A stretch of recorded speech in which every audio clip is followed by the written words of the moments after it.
Barcelona Tech stands as Spain's largest engineering university, boasting a network of research centers and over 30,000 students engaged in designing and constructing intriguing structures.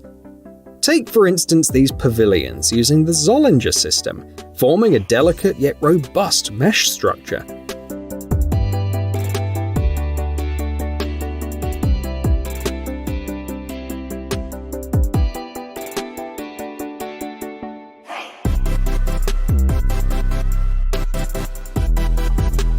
In one of these pavilions, students employed 12mm thick birch plywood. Such projects pave the way for potential mass-produced modular wooden structures, simple to assemble and aligning with green building trends.